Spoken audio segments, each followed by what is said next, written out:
নমস্কার, CNN 24 এর আজকের সংবাদে আমি শিবানী আপনাদের সবাইকে জানাই স্বাগত। প্রথমে দেখে নেব আজকের সংবাদ শিরোনাম। বদরপুর এংলা বাজারে পরিত্যক্ত ঘর থেকে নাবালকের মৃতদেহ উদ্ধার, চাঞ্চল্য এলাকায়। কাটিগড়ায় আড়ার খাস জমি সাধারণ খাসে রূপান্তরে উচ্ছ্বাস, সংবর্ধনার জোয়ারে ভাসলেন বিধায়ক কমলাক্ষ। ক্রেকপাট চা বাগানে বন্য হাতির তাণ্ডব, আতঙ্কিত স্থানীয়রা। অবৈধ মাটি মাফিয়াদের দৌরাত্মে অতিষ্ঠ প্রকৃত মাটি ব্যবসায়ীরা।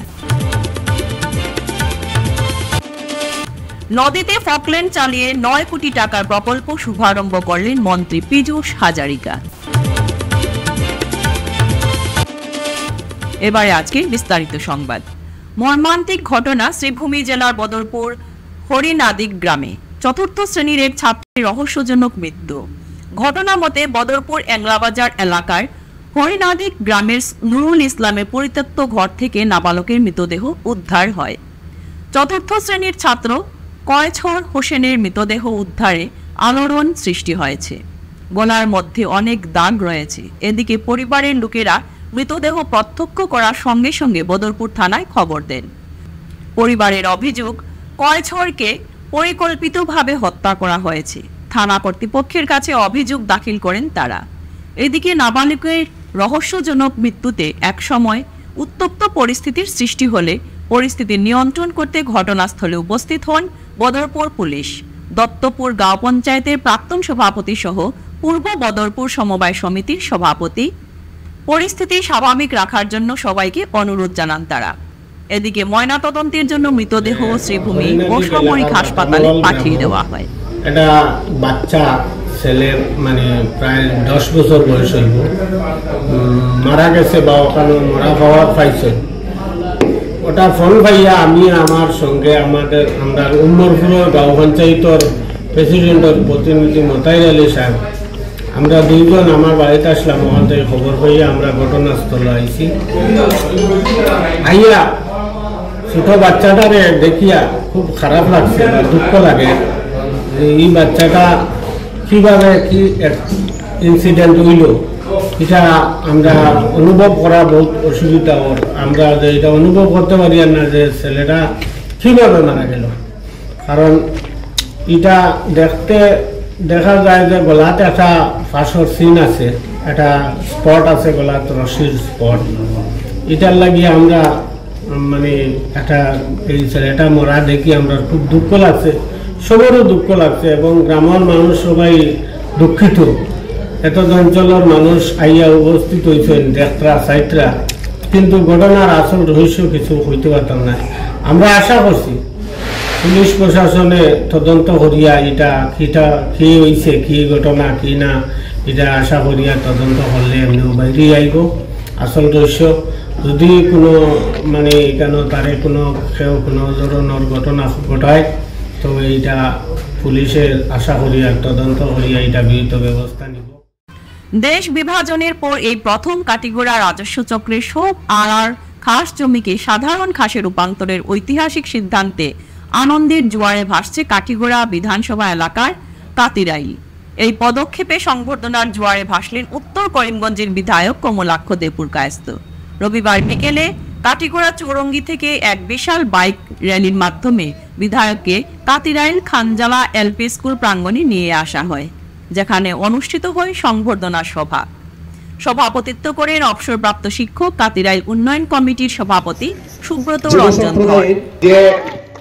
আমাদের দাদু, আমাদের পিতামহ যারা ছিলেন, যারা আমাদের বাবা থেকে আমরা কথা শুনেছি, অনেক গল্প শুনেছি যে রাতের অন্ধকারে দাদু বাবাকে কুলে করে ওপার থেকে ওপারে নিয়ে এসছে। আমাদের সম্পত্তি, আমাদের ঘর বাড়ি শুধু আমাদের মা বোনদের ইজ্জতের জন্য। সেই দুঃখের কথা যদি বলতে হয়, সেই বেদনার কথা যদি বলতে হয় যদি, তাহলে আমাদের প্রত্যেকটা পরিবার সেই সমস্যার আমরা সেই নির্যাতনে আমরা নির্যাতিত ছিলাম। রাতে রাতে খুলে করে ঘর বাড়ি সব পেরিয়ে ধন সম্পত্তি সবার জন্য আমরা হিন্দুস্তানে এসেছিলাম।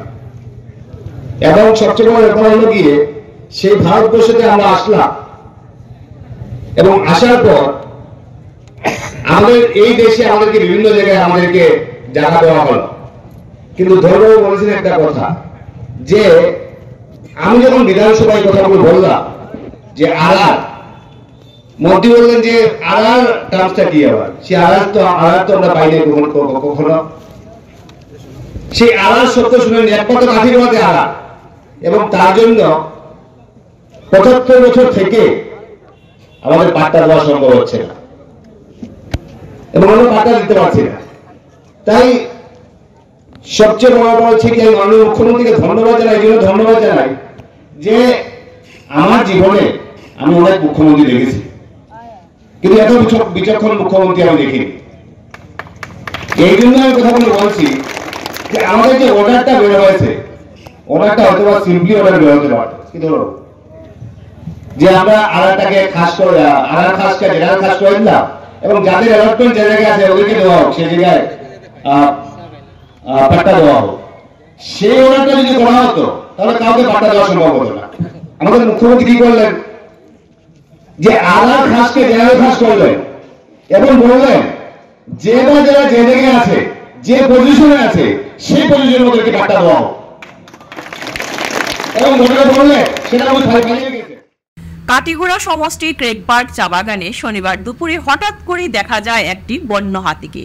ক্রেগ পার্ক কালাইনছড়া সংযোগী সড়ক সংলগ্ন 4 নম্বর টিলার উপরে ঘুরে বেড়াতে দেখা যায় হাতিটিকে। মুহূর্তের মধ্যেই এলাকায় ছড়িয়ে পড়ে চাঞ্চল্য ও আতঙ্কের পরিবেশ। দেখুন সবিশেষ। চা বাগানের শ্রমিকেরা জানিয়েছেন, হাতিটি কয়েকটি গাছপালা উপড়ে ফেলে বাগানের একাংশে ব্যাপক ক্ষয়ক্ষতি করেছে। স্থানীয় বাসিন্দারা আশঙ্কা প্রকাশ করছেন, হাতিটি যদি লোকালয়ে প্রবেশ করে তবে পরিস্থিতি আরও বিপজ্জনক আকার ধারণ করতে পারবে। তাই দ্রুত বন বিভাগের পক্ষ থেকে প্রয়োজনীয় পদক্ষেপ গ্রহণের দাবি জানিয়েছেন এলাকার সচেতন মহল।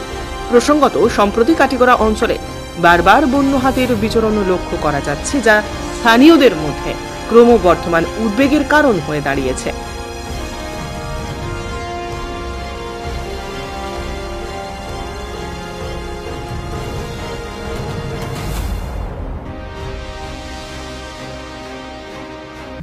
অবৈধ মাটি মাফিয়াদের দৌরাত্ম্যে অতিষ্ঠ প্রকৃত মাটি ব্যবসায়ীরা।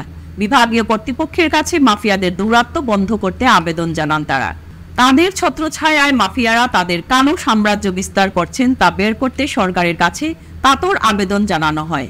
বৈধ জমি ব্যবসায়ীরা মিডিয়ার সামনে উল্লেখ করেন, মাটির সরবরাহের চালান কাটা হয় এক জায়গা থেকে, অথচ মাটি কেটে নিয়ে আনা হয় অন্য জায়গা থেকে। যে জায়গা থেকে চালান কাটা হয় সেখান থেকে মাটি সরবরাহ করা হয় না বলে অভিযোগ উত্থাপন করেন বৈধ বালু ব্যবসায়ীরা। এভাবে চালানহীন অন্যত্র জায়গা থেকে সরবরাহ করায় সরকারের রাজস্ব পুরোপুরি মার খাচ্ছে।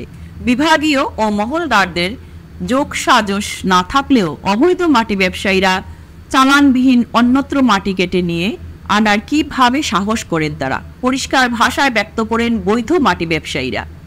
এভাবে বৈধ ব্যবসায়ীরা চালান কেটে মাটি কেটে নিয়ে আনার পর বাধাপ্রাপ্ত হন, তাহলে তাদের পরিবারদের মুখে কিভাবে অন্ন তুলে দেবেন, এমনটা প্রশ্ন উত্থাপন করেন ব্যবসায়ীরা। মানবিক দৃষ্টিভঙ্গি তাদের প্রতি দৃষ্টিপাত দিতে সরকারের হস্তক্ষেপ কামনা করেন তারা।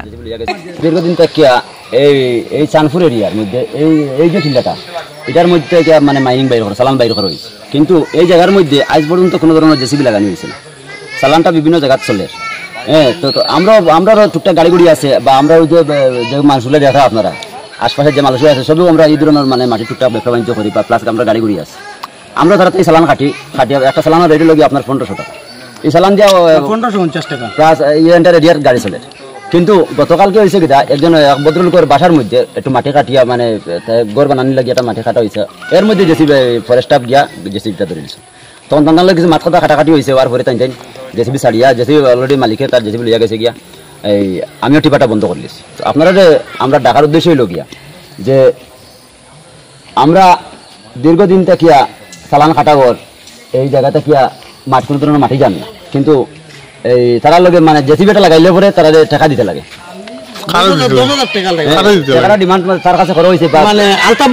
আমি আমার নিজের টিপার আছে, আমি টিপার চালান সবে চালান কাটি হিসাবে আমি চালান কাটলাম, কিন্তু টাকাটা জেসিবি আমার নিজের জেসিবি কোনো জেসিবি নাই। আমি তো মনে হয় আধার টাকা থেকে তার হাত থেকে যেমন মলদা যারা আছে তার হাত থেকে আমি লোড লই, আমি টাকা দিয়া লোড লই প্লাস তারা চালান দিয়ে আমি গাড়ি চালাইতাম। কিন্তু গতকালকের যে ঘটনা রয়েছে এটা মানে দুঃখজনক ঘটনা। তারা লোকে মাতলে করে তোমার তারা নানান ধরনের বাহানা দেখায়, এই ফরেস্ট ডিপার্টমেন্টে টাকা দিতে লাগে, প্লাস রিপোর্টার যারা আছেন আপনারা টাকা দিতে লাগে, এই ধরনের ম্যানেজ করে তারা গাড়ি চালায়। তো এটা ব্যাপারে আমি আপনার মাধ্যমে ফরেস্ট ডিপার্টমেন্টের উদ্বোধন প্রতিক্রিয়া আছে, এইটাও মানে আমরা আবেদন রাখবো যে এই সিস্টেমটা কিন্তু আমরা বুঝলাম না। আমরা চলার একটা সুযোগ দেবো, সামনে আমরা চলতাম, আমরা গাড়ি উঠে সামনে চলতাম, আমরা চাকরি নকরি নাই, আমরা সামনে আমরা বছরে বাঁচাইতাম, আমরা এটা সুযোগ সুবিধা করিয়া আমরা চলতাম, সামনে গাড়িগুলো সামনে চালাইতাম, এটা আমি আপনার কাছে আবেদন রাখলাম। মানে আপনার মুখ্য কথা হইল যে মানে চালান ইলিগেল চলতে পারে, আমরা ইলিগেল লাগাইলে তো বেড়া লাগি যায়, আমরা চালান কাটি এরপরে বেড়া লাগি যায়, আর তারা ইলিগেল যদি দুইটা কালকে চালা আমরা একটা জিসিবি লাগাই এখন জায়গা পেট্রোল যাইবা এর মধ্যে অলরেডি উইদাউট চালান চালা মানে এলাবালি বাগানটা কিয়া অন্তত 20,000 CM মাটি কাটি মানে চালান সব আপনার এই জায়গার নামে চালান হইল এই জায়গা আমরা চালান কাটি বিভিন্ন গাড়ি নাই বিভিন্ন জায়গাতে কিয়া এখন পর্যন্ত গাড়ি লাগছে না। এটা বন্ধু আপনার ডিপার্টমেন্ট জড়িত? হ্যাঁ 100% ডিপার্টমেন্ট জড়িত না হইলে কেমনে মানে চালান ছাড়া আপনার মাইনিং ছাড়া গাড়িটা অন্য জায়গা থেকে মাটি ডিস্ট্রিবিউট করে। এই যে আপনারা এই কমপ্লেইনটা ডিওফোরে জানাইছিলেন? 100% গতকালকে আমি ডিওফোরে অলরেডি আমি নিজে কমপ্লেইন দিছি, ফটো তো হইছে হোয়াটসঅ্যাপে, আমার কাছে প্রুফ আছে, আমি প্রুফ দিমু অলরেডি। আমি নিজে তাই যে কমপ্লেইন যে সময় মানে আমার চালান কাটা গাড়ি আমার বন্ধ হয়েছে, তখন আমি সঙ্গে সঙ্গে আমি ডিওফো স্যারের লগে মানে আমি হোয়াটসঅ্যাপ করছি, প্লাস কথাও করছি যে আইন তো খালি যে শুধু আমার লাগে ইলা নাই, আইন তো সবের লাগে সমান, এটাও অ্যাকশন নেব। ব্যাপারটা হলো গিয়া যে টিল্লাতে গিয়ে মাইনিং বার করা হয়েছে, এই টিল্লা থেকে যদি মাল নেওয়া না হয় তাহলে রয়্যালটি তো পান না করবে না, কেমনে পার রয়্যালটি কোনো রয়্যালটি সরকার পানি যে চালানো যে 1500 টাকা দেবো এই টাকাটা যায় কই খেয়ে পারি টাকাটা। যারা 10,000 টাকা দেয় এরা জেসিবি লাগাইতে পারে, যারা জেসিবি 10,000 টাকা দিতে পারে না এরা দরিয়ে নাকি খাই দেয় 10,000 টাকা, মানে ওয়ালতাপে দেওয়া লাগে। এটা আলতাফাই আবার কয়েক আপনার দুইছে মানে ফরেস্ট পয়সা দিতে লাগে, মিডিয়ারে পয়সা দিতে লাগে, মিডিয়ারে 1.5 লাখ টাকা দিতে লাগে, আর ফরেস্ট ডিপার্টমেন্টে 1 লাখ টাকা দিতে লাগে। এটা আমি মিডিয়ারে কত দিতে লাগে? 1.5 লাখ টাকা। আর ফরেস্টে 1 লাখ টাকা। ওটা কিতার লাগি? এটাও তো মানে ইনলিগ্যাল চলা লাগে। কালকে ডিপার্টমেন্ট ম্যানেজ করে আমরা কালকে একটা ভিডিও আছে, কালকে আমি সাথে কইছি স্যার যারা ইনলিগ্যাল পয়সা দিতে পারে এরা লাগাইতে পারে, যেমন দুইটা বাগানো দুইটা জেসিবি চলে ইনলিগ্যাল, হিটা ধরছুন না ওটা ধরাতাইছুন, আমরা কিনা সন্ত্রাস হইতাম নি, সুর হইতাম নি, আমরা তো ভাত খাইতাম না নি, তারা চলতে পারে আমরা কেন চলতাম না? ইনো কিতাব 10,000 টাকা দিতাম। এই মাইনিং টাকার নামে শফিকুদ্দিন কেন কোনো মাটি জান না, এখান থেকে কোনো মাটি জান না, দীর্ঘদিন থেকে এই গাড়ি মানে চালান কাটা হওয়ার, কিন্তু এই জায়গাটা কি আপনারা নিজে দেখুন না, আপনারা দেখলে পরে প্রমাণ পাইবা যে এইদিকে কোনো জেসিবি দিয়ে মাটি কাটা হয়েছে। আমরা যখন চালান কাটিয়ে আইছি আমার পরে দেখছি গাড়ি নাই, তখন কি আমরা আমরা তো জানি না, আমরা চালান সবে খাটের দিকে তো আমরা খাটলাম, আমরাও খাটিয়া গাড়ি জ্বালা অন্য মানুষের জেসিবি লাগার মাটি কাটের আমরা সেম তদ্রুপ লাগাইছি, কিন্তু আমরা ডিপার্টমেন্টে দেখা যায় আমার গাড়িটা মানে নাই দেখি এটা হলো কি সানপুর এই যে গ্রামের নাম উদয়পাড়া। মন্ত্রী পীযূষ হাজারিকা নিজে গেলে কি দ্রৈকনা নদীতে ফকল্যান্ড চালিয়ে 9 কোটি টাকার প্রকল্প আজ শুভারম্ভ করেন, দেখুন সবিশেষ। নাজিরার গ্যালেকি দৈখনা নদীর খনন কার্য বন্যা রোধের জন্য শিমলুগুড়ির দিখৌ নদীর 20 কিলোমিটার বাঁধ নির্মাণের প্রতিশ্রুতি দেন মন্ত্রী পীযূষ হাজারিকা। আজ নাজিরা সমষ্টির শিমলুগুড়ির লিকচন গ্রাম এবং গ্যালেকিতে উপস্থিত ছিলেন জলসম্পদ মন্ত্রী পীযূষ হাজারিকা এবং কেন্দ্রীয় বিদেশ মন্ত্রী পবিত্র মার্গেরিটা। নির্বাচনৰ সময়ত এই গ্যালেকি অঞ্চলত নিৰ্বাচনী প্ৰচাৰ সভাত অংশগ্ৰহণ কৰিছিলোঁ। এই অঞ্চলৰ যথেষ্ট ৰাইজে মোক এটা তেখেতলোকৰ বহুদিনীয়া সমস্যাৰ কথা কৈছিলে। এই গ্যালেকি অঞ্চলত দৈখনা, ডেন্সি আৰু বৰহুলা নামৰ 3খন নদী আছিলে। এতিয়া প্ৰায় নদীকেইখন নাই, নদীকেইখন বাম হৈ গ'ল আৰু পাহাৰৰ পৰা এতিয়া পানী যেনিয়ে তেনিয়ে নামি গুচি আহে। গতিকে ইয়াৰ ফলত প্ৰায় 17.5 কিলোমিটাৰ দৈৰ্ঘ্যৰ এই অঞ্চলটোত মানুহে খেতি কৰিব নোৱাৰে। মানুহৰ যথেষ্ট কষ্ট আছিলে আৰু মানুহে এই অঞ্চলৰ ৰাইজে মোক আহ্বান জনাইছিলে যাতে এই নদীকেইখন আমি খনন কৰোঁ। মই তেখেতলোকক প্ৰতিশ্ৰুতি দিছিলোঁ যে পৰৱৰ্তী সময়ত এই নদীকেইখন খনন কৰিবলৈকে আমি চেষ্টা কৰিম। আজি মই আৰু পবিত্ৰ মাৰ্ঘেৰিটা ডাঙৰীয়াই আমাৰ ময়ূৰ বৰগোহাঁই ডাঙৰীয়াৰ উপস্থিতিত এই কামখিনি আৰম্ভণি কৰিবলৈ পাই, শুভাৰম্ভণি কৰিবলৈ পাই অত্যন্ত সুখী হৈছোঁ। আমি প্ৰায় 17.5 কিলোমিটাৰ এই 3খন নদী খনন আজিৰ পৰাই আৰম্ভ কৰিম। 3 পৰা 4 মাহৰ ভিতৰত এই কামখিনি আমি সম্পূৰ্ণ কৰিম। ইতিমধ্যে 8 কোটি টকা আমি আবণ্টন দিছোঁ আৰু যদি ষ্ট্ৰং কৰিব লাগে আৰু যদি কিবা ভাল কৰিব লাগে তাৰ কাৰণে আৰু 2-3 কোটি টকা বেছি দিবলৈকে আমি ডিপাৰ্টমেণ্ট সাজু আছোঁ। মুঠৰ ওপৰত এই অঞ্চলৰ ৰাইজক প্ৰতিশ্ৰুতি দিছিলোঁ, প্ৰায় 20,000 মানুহৰ বসতি প্ৰধান এই অঞ্চলটো, খিলঞ্জীয়া মানুহ গোটেইখিনি। এই মানুহখিনি বিপদত থকাটো আমাৰ কাৰণে কষ্টকৰ। প্ৰতিশ্ৰুতি পালন কৰিবলৈ সক্ষম হোৱাৰ কাৰণে 1961 সালের বরাক উপত্যকার শিলচর শহরে ভাষা আন্দোলনে যারা শহীদ হয়েছিলেন তাদেরকে হোজাই লঙ্কার ডিমাসা রাইটার্স ফোরামের সভাপতি মুক্তেশ্বর ক্যাম্পরাই বাংলাদেশে আখ্যায়িত করায় খুবই ফুসছেন কাছাড়ের জনগণ। দেখুন সবিশেষ। ইতিমধ্যে মুক্তেশ্বরকে গ্রেফতারের দাবিতে শিলচর সদর থানায় মামলা দায়ের করেছেন প্রদেশ কংগ্রেসের সম্পাদক অভিজিৎ পাল। সম্প্রতি শিলচরে এসে আসাম সাহিত্য সভার পক্ষ থেকে 61 এর ভাষা শহীদদের স্বীকৃতি এবং শিলচর রেল স্টেশনের নাম পরিবর্তন করে ভাষা শহীদ স্টেশন শিলচর করার পক্ষে আওয়াজ তুলেন সাহিত্য সভার সভাপতি সহ অন্যান্যরা। ইতিমধ্যে এই দাবি মেনে কেন্দ্র সরকারের পক্ষ থেকে নামকরণ পরিবর্তনের জন্য রাজ্য সরকারের কাছে পাঠানো হয়েছে। রাইটার্স ফোরাম আসাম সাহিত্য সভার সভাপতিকে এক চিঠি দিয়ে 61 শহীদদেরকে বাংলাদেশি বলে অভিহিত করে রাইটার্স ফোরামের এই পদক্ষেপকে উদ্দেশ্য প্রণোদিত হিসেবে উল্লেখ করেছেন মামলাকারী অভিজিৎ পাল। তার স্পষ্ট বক্তব্য, গুয়াহাটি থেকে একটি বিশেষ গোষ্ঠী এর পেছনে জড়িত, অথচ বরাকের সঙ্গে ডিমাসাদের আজ পর্যন্ত কোনো ধরনের কোনো অপ্রীতিকর ঘটনা ঘটেনি। এই বক্তব্যে গোটা বাংলা ভাষী এবং বরাক উপত্যকার মানুষকে চরম অপমান করেছেন মুক্তেশ্বর। এছাড়া এ বিষয়ে তীব্র প্রতিবাদ জানান কংগ্রেস নেতা সীমান্ত ভট্টাচার্য এবং ইউথ এগেইনস্ট সোশিয়াল ইভিল এর কেন্দ্রীয় সম্পাদক সঞ্জীব রায়। 1961 সালের 19 মে বাংলা ভাষার স্বীকৃতিকরণের জন্য 11 জন শহীদ হয়েছিলেন এবং সেই শহীদের পরিবর্তে আমরা বাংলা ভাষা স্বীকৃতি পেয়েছিলাম।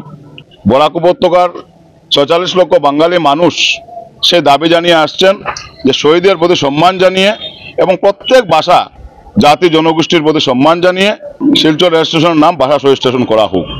অনেক দিন ধরে বারবার বিভিন্ন আন্দোলন এবং বিভিন্ন সংগঠন সেটা নিয়ে আন্দোলন করা হয়েছিল।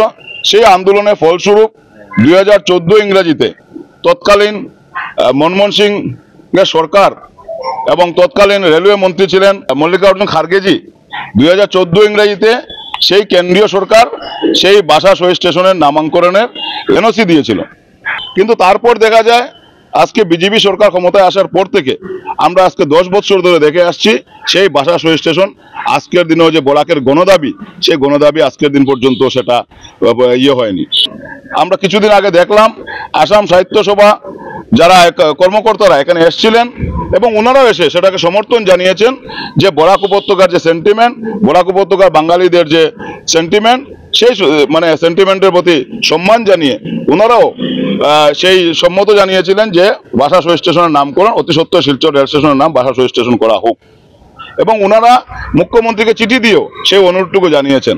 এবং তারপর আমরা দেখলাম যে ডিমাসা রাইটার্স ফোরাম বলে একটা বুইফুট সংগঠন, যে সংগঠন নাকি ওই অসম সাহিত্য সভার সভাপতিকে একটা চিঠি দিয়ে ওনারা বলেছেন, খোলা ফেসবুকে একটা চিঠি দিয়েছেন এবং চিঠিতে ওনারা বলেছেন যে এই যে 11 জন শহীদ হয়েছিলেন সেই শহীদরা বাংলাদেশি ছিলেন, বহিরাগত ছিলেন এবং বাংলাদেশিরা এই শিলচর রেল স্টেশন নাম ভাষা শহীদ স্টেশন করার জন্য এতদিন ধরে আন্দোলন চালিয়েছে। এবং আমরা দেখে আসছি বিগত দিনে যে ডিমাসা এবং বাঙালিদের মধ্যে একটা সৌহার্দ্যপূর্ণ সম্পূর্ণ মানে সবসময় একটা সম্পর্ক, কোনোদিন ডিমাসা এবং বাঙালিদের মধ্যে কোনো ধরনের কোনো মতভেদ কোনোদিনই হয়নি। কিন্তু আমাদের যা সন্দেহ যে দিশপুরের একটা লবি চক্রান্ত করে যে এইভাবে বাঙালিদেরকে কিভাবে হেনস্থা করা যায়, বাঙালিদেরকে কিভাবে দাবিয়ে রাখা যায়, বাঙালিদেরকে কিভাবে অপমানিত করা যায়, সেই চিন্তাটুকু করে ওনারা একটা বুইফু সংগঠনের একটা ব্যক্তি যে মুক্তেশ্বর ক্যাম্পরাই নামের একজন ব্যক্তি এইভাবে একটা স্টেটমেন্ট দিয়ে যে আমাদের শহীদদেরকে যে অপমান করেছেন সেটা অত্যন্ত নিন্দনীয় এবং দুর্ভাগ্যজনক। সেটা আমি মানে রাজনীতির ঊর্ধ্বে উঠে বরাক উপত্যকার প্রত্যেক বাঙালিদেরকে আমি অনুরোধ করব যে বাঙালির স্বার্থে, সেই শহীদদের সম্মানের স্বার্থে সবাই যেন এক হয়ে সেটার জন্য প্রতিভা সাব্যস্ত করে। আমি ডিমাসার যে বিভিন্ন ওনারা যে আছেন এই সংগঠন আছেন ওদেরকে আমি অনুরোধ করব এই ব্যাপারে এগিয়ে আসার জন্য এবং বাঙালিদেরকে যে অপমান করা হয়েছে সেটা নিয়ে ওনারাও প্রতিবাদ সাব্যস্ত করার। ফিরছি একটি বিরতির পর, আপনারা সঙ্গে থাকুন। ডক্টর সমুদ্র ধর রোগী দেখা শুরু করে দিয়েছেন শিলচরের নাইটিঙ্গেল হাসপাতালে।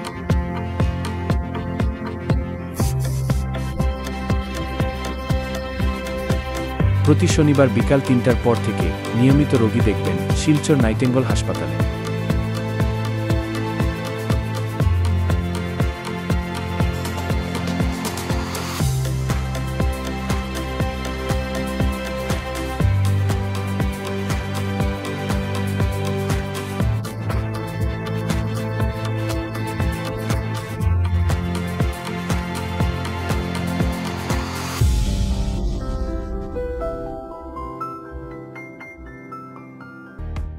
Grace well hospital, Meherpur, Silchar.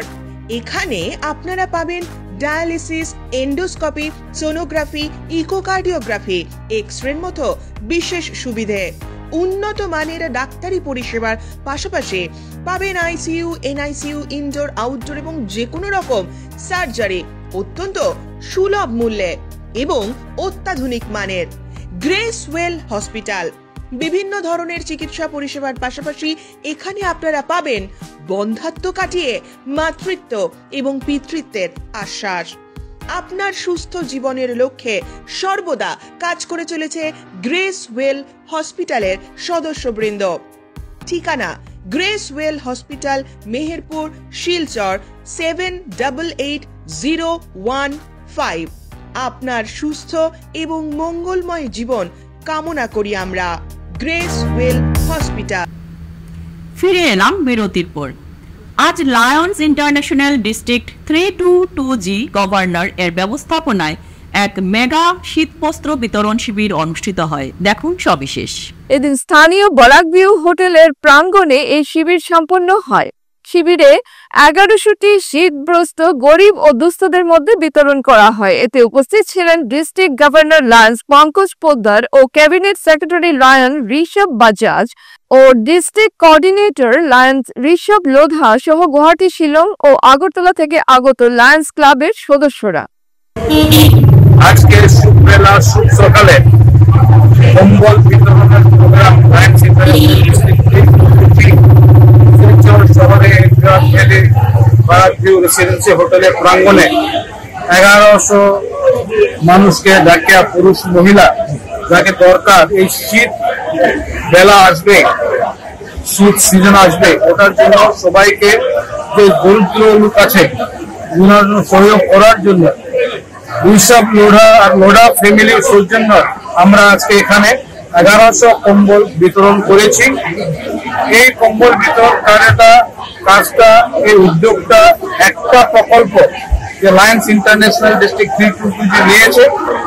এই লায়ন্স ইন্টারন্যাশনাল 322G আর অনেক কাজ করে, খালি শিলচর শহরে না, বারাকভেলিতে না, পুরো উত্তর পূর্বাঞ্চলে না, ভারতবর্ষে না, পুরো বিশ্বে এরকম উদ্যোগ যে দরিদ্র লোক আছে যাকে সহযোগ দরকার, লায়ন্স ক্লাব বিভিন্ন সেবামূলক কার্য করে।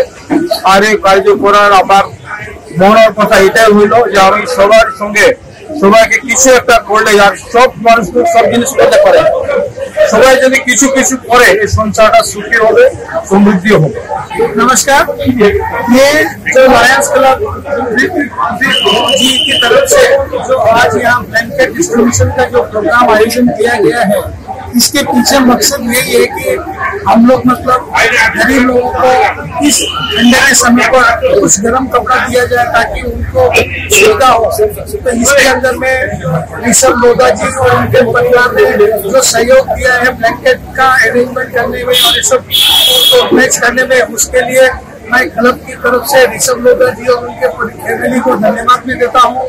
और मैं ये आज पता चला अभी मेरे को कि 1100 लोगों को ये ब्लैंकेट डिस्ट्रीब्यूशन हो रहा है, और इसमें जो क्लब यहाँ नहीं आ पाए हैं उनको भी क्लब में भिजवाने की व्यवस्था कर रहे हैं ताकि यहाँ पर जो नहीं आए उनको उस जगह पर भी मिले। आज मैं Badarpur Lions club of Badarpur greater से हूँ तो मेरे को भी आज यहाँ पर इन्होंने ब्लैंकेट दिया है कि मैं वहाँ अपने एरिया में भी जो गरीब लोग हैं उनको भी ब्लैंकेट डिस्ट्रीब्यूशन कर सकूं। ये बहुत अच्छा ही मैंने स्टेप है और मैं इसकी प्रशंसा करता हूँ। और लायंस क्लब हमेशा इस तरह का सहयोग देते रहते हैं और गरीब लोगों के बीच में हमेशा उनको कैसे सुविधा मिले ये ध्यान रखा जाता है। ये एक बहुत अच्छा प्लेटफॉर्म है जहाँ पर हम लोग जुड़ करके गरीब लोगों की रियल दिल से सेवा करते हैं। तो ये रिनाउंड लायंस क्लब जो है वो ऑल ओवर वर्ल्ड में है और मैं चाहता हूँ कि इसमें और भी लोग पार्टिसिपेट करें ताकि हम लोग और भी गरीब लोगों के बीच में जा करके सेवा कर सकें। Lions club of Silchar valley view Silchar শহরের 3টি শ্রেষ্ঠ কালী পূজা কমিটিকে পুরস্কৃত করেছে এবং আরও 3টি পূজা কমিটিকে বিশেষ পুরস্কারে ভূষিত করেছে। দেখুন সবিশেষ। প্রথম পুরস্কার স্বাধীনতা সংগ্রামী এবং প্রাক্তন বিধায়ক গৌরী শঙ্কর রায় স্মৃতি ট্রফি এবং সনদপত্র প্রদান করা হয় পশ্চিম অম্বিকাপুর কালী পুজো কমিটিকে। দ্বিতীয় পুরস্কার বিশিষ্ট সাংবাদিক ও সাহিত্যিক বিমল কান্তি দাস স্মৃতি ট্রফি ও সনদপত্র প্রদান করা হয় মালুগ্রামের ভ্যানগার্ড ক্লাবকে। তৃতীয় পুরস্কার সমাজসেবী এবং চা বাগান প্রশাসক রাধাকান্ত ত্রিবেদী স্মৃতি ট্রফি ও সনদপত্র প্রদান করা হয় দক্ষিণ লিংক রোড কালীপুজো কমিটিকে। তদুপরি Rangpur young star club Panpatti Kali Puja committee এবং কালীমোহন রোড কালীপুজো কমিটিকে বিশেষ পুরস্কারে সম্মানিত করা হয়। শিবব্রত দত্ত বিশেষ অতিথি ও কালাইন ব্লকের বিডিও পারমিতা দে সহ বহু বিশিষ্ট ব্যক্তি উপস্থিত ছিলেন এদিন। সংশ্লিষ্ট পুজো কমিটিগুলো এমন মহান উদ্যোগের জন্য ক্লাব ভ্যালি ভিউকে ধন্যবাদ জানান। ক্লাবের পক্ষ থেকে প্রকল্প চেয়ারম্যান সজল কান্তি দাস, সুবীর দে, মিনারা লস্কর, পুষ্পবতী রায়, প্রশান্ত ভট্টাচার্য সহ বহু বিশিষ্ট ব্যক্তি উপস্থিত ছিলেন। এছাড়াও আহমেদ বারভুইয়া, সাজান লস্কররাও উপস্থিত ছিলেন। পুরো পুজো প্রতিযোগিতা অনুষ্ঠিত হয়েছিল ক্লাবগুলির সর্বাঙ্গীন পারফরমেন্সের ভিত্তিতে। প্রয়াত হলেন আরএসএস এর প্রবীণ কার্যকর্তা তথা বিশিষ্ট শিক্ষাবিদ বঙ্কবিহারী দাস। রবিবার সকাল 5:45 নিজ বাসভবন ধলাই সমষ্টির বরজালেঙ্গা ইস্ট জিপির অধীন বরজালেঙ্গা 6ষ্ঠ খণ্ডের বাড়িতে তিনি শেষ নিঃশ্বাস ত্যাগ করেন। বয়স হয়েছিল 73 বছর। মৃত্যুকালে তিনি রেখে গেছেন স্ত্রী রীনা দাস, 2 পুত্র বিশ্বজিৎ দাস ও বিক্রমজিৎ, একমাত্র কন্যা বর্ণালী, 2 পুত্রবধূ, 1 নাতনি সহ অসংখ্য গণমুগ্ধ। প্রয়াতের মৃত্যু সংবাদ শুনে তার বাড়িতে ছুটে আসেন ধলাই বিধায়ক নিহার রঞ্জন দাস। মাননীয় বঙ্কবিহারী দাস মহাশয় আজ সকালে ইহলোক ত্যাগ করে পরলোক গমন করেছেন। আমরা লক্ষ্য করেছি ওনার মৃত্যুর পর অসংখ্য মানুষ, ওনার শুভাকাঙ্ক্ষী যারা, তারা এখানে জড়ো হয়েছেন। আমরাও ভারতীয় জনতা পার্টি থেকে এখানে এসেছি। আমাদের জেলা পরিষদ সদস্য এখানে আছেন, আঞ্চলিক পঞ্চায়েত সদস্য এখানে আছেন। আমরা তার জীবন সম্পর্কেও জানি। অত্যন্ত ছোট সময় থেকে, একেবারে বাল্যকাল থেকে উনি রাষ্ট্রীয় স্বয়ংসেবক সংঘের সঙ্গে জড়িয়েছিলেন এবং রাষ্ট্রীয় স্বয়ংসেবক সংঘের অনেক দায়িত্ব উনি পালন করেছেন। শুধু রাষ্ট্রীয় স্বয়ংসেবক সংঘ নয়, সমাজের প্রত্যেকটা ব্যাপারে উনি নিজেকে জড়িয়ে রেখেছেন। সমাজের সুখ দুঃখে উনি জড়িত ছিলেন, মানুষের পাশে সব সময় দাঁড়িয়েছেন। ভারতীয় জনতা পার্টির হয়ে উনি কাজ করেছেন। আমরা আজকের দিনে আমরা ওনার কাছে কৃতজ্ঞ যে এই অঞ্চলে ভারতীয় জনতা পার্টিকে সমৃদ্ধ করতে, এই অঞ্চলে ভারতীয় জনতা পার্টিকে তুলে আনতে এবং আজকের মতো বড় করতে ওনার যথেষ্ট অবদান ছিল, আমরা সবাই স্বীকার করি। আর তার এই পরলোক গমনে আমরা ওনাকে শ্রদ্ধা নিবেদন করি এবং ভগবানের কাছে আমরা প্রার্থনা করি যে ভগবান যেন ওনার আত্মার সদ্গতি করে। একই সঙ্গে এই পরিবার, ওনার যে পরিবার, এই শোক সন্তপ্ত পরিবারের প্রতি আমরা সমবেদনা জ্ঞাপন। সব জল্পনা কল্পনার অবসান শিলচর তথা বরাক উপত্যকার সুপ্রাচীন ও ঐতিহ্যবাহী ক্রীড়া সংগঠন শিলচর স্পোর্টিং ক্লাবের নতুন কমিটি গঠিত হল রবিবার। এদিন শিলচরের এক অভিজাত হোটেলে আয়োজিত দ্বিবার্ষিক সাধারণ সভায় সভাপতিত্ব করেন ডক্টর অনুপ কুমার রায়। এদিন অনুষ্ঠানের শুরুতে সংস্থার সভাপতি ডক্টর অনুপ কুমার রায় প্রথমে ক্লাবের পুরনো ক্রিয়াকলাপের রিপোর্টগুলি সকলের সম্মুখে তুলে ধরেন। তারপর অডিট রিপোর্ট পেশ করা হয়। গত এক্সিকিউটিভ কমিটির সভায় যে সিদ্ধান্ত নেওয়া হয়েছিল সেগুলিও তুলে ধরার সভাপতি সবার কাছে জানতে চান এবং এগুলি অনুমোদন করা যায় কিনা এবং সভা করতালির মাধ্যমে সেগুলি অনুমোদন জানায়। এরপর পুরনো কমিটি ভেঙে দেন সভাপতি। পরে সংস্থার বর্ষিয়ান সদস্য তথা সহ সভাপতি বাবুল হোরের সভাপতিত্বে আগামী 2025-26 এবং 2026-27 এর 2 বছরের জন্য নতুন কমিটি গঠনের লক্ষ্যে সবার কাজ আরম্ভ হয়। নবগঠিত কমিটির সভাপতি হিসাবে পুনরায় নির্বাচিত হয়েছেন ডক্টর অনুপ কুমার রায়। উপসভাপতি হিসাবে স্থান পেয়েছেন যথাক্রমে বাবুল হোর, নির্মল দাস ও চিত্ত বিনোদ দেব।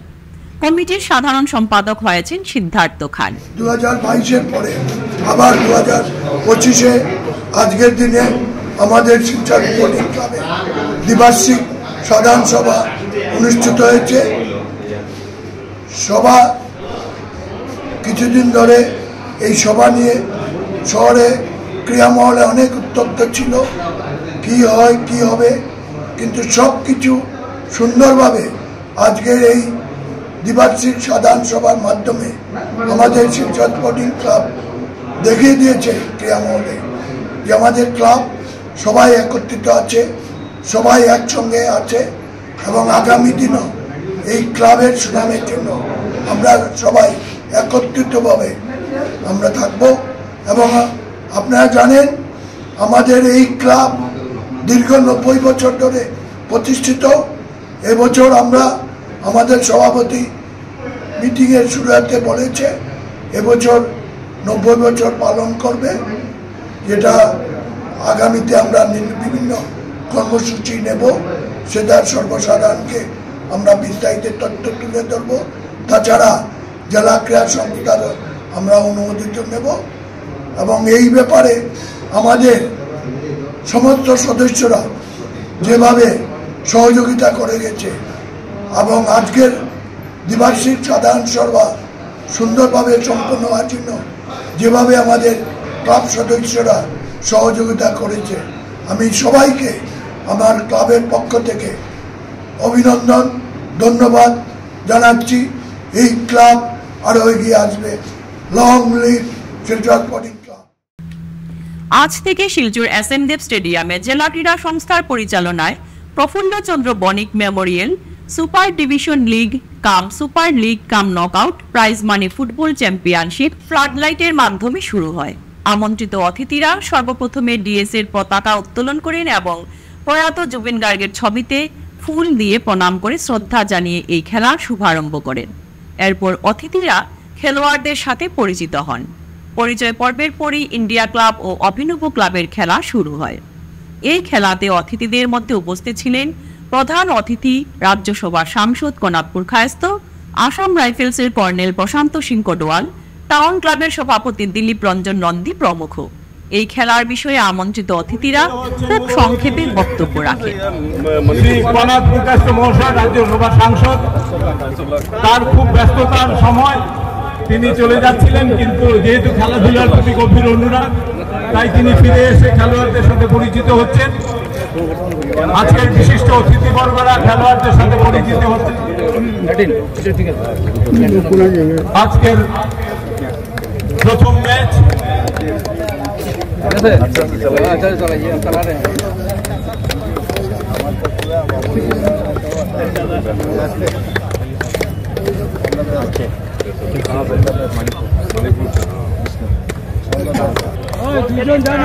ক্যাপ্টেনের ইয়েটা মারিও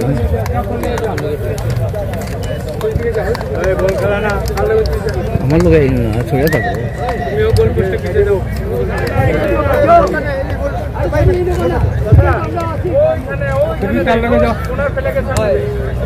বলটাই যাও, বলটাই যাও।